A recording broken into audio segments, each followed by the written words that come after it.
No government institution in the U.S. is more clearly owned by you, the taxpayer, than the IRS. Most of us actually write checks directly to the IRS every April.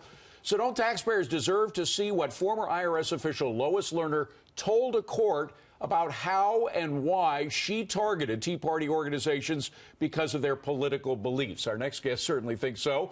He is Mark Meckler, a Tea Party founder who was in Lois Lerner's bureaucratic crosshairs at one point.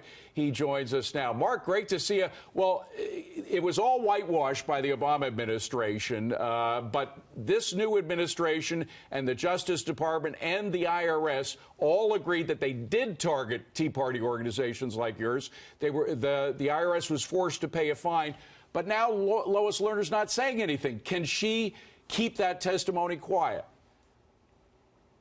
Well, she filed a motion to try to keep that testimony quiet. It's the height of irony.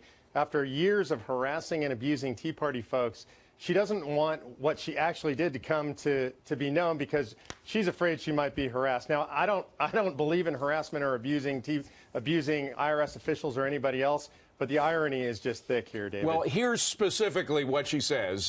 This is both she and Holly Paz, who was her assistant at the IRS, say public dissemination of their deposition testimony would expose them and their families to harassment and a credible risk of violence and physical harm. And they went beyond that. They actually spoke of you, referring to them as thugs at one point, and say that's the proof that if their testimony was exposed, they'd be subject to physical harm.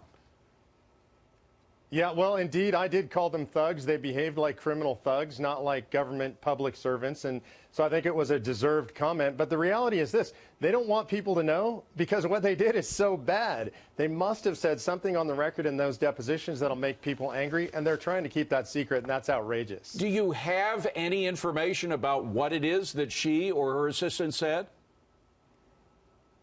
We don't have any specific information, but we know from the litigation, and we know from Attorney General Sessions said when he announced the settlement that the IRS did indeed target, that she was personally responsible for the targeting, failed to inform her superiors. So it must be some relatively inflammatory stuff if she's scared about it being known by the general public. You know, it wasn't just the Obama administration that sort of whitewashed what she did. The Republicans had a chance to do more digging into what she did and what she said before President Trump was elected, right? I absolutely agree with that. Look, Congress, in my opinion, and this issue has been entirely useless. They provide continuing oversight of the IRS. The best disinfectant is daylight, and Congress didn't shine daylight on this. We got a whitewashed TIGTA report in cooperation with the Democrats, and that's it. So, no, nobody in government did their job in exposing this scandal. Mark, you know that we have a lot of organizations in the government. We've got all kinds of departments, Department of Agriculture, Department of Defense. The IRS is the only institution that I know of that we all write checks to once a year. We own the IRS. We own her testimony, don't we? We should. To me, it's outrageous. So you know, over $4 million spent on this litigation. Every step of the way, the DOJ and the IRS drag their feet in this litigation. They don't want the American people to know what they did. They don't believe that they serve the public. They believe that they rule over the public. And that's why we're fighting for the dissemination of this information, because the American people need to know if we're going to prevent it from happening again.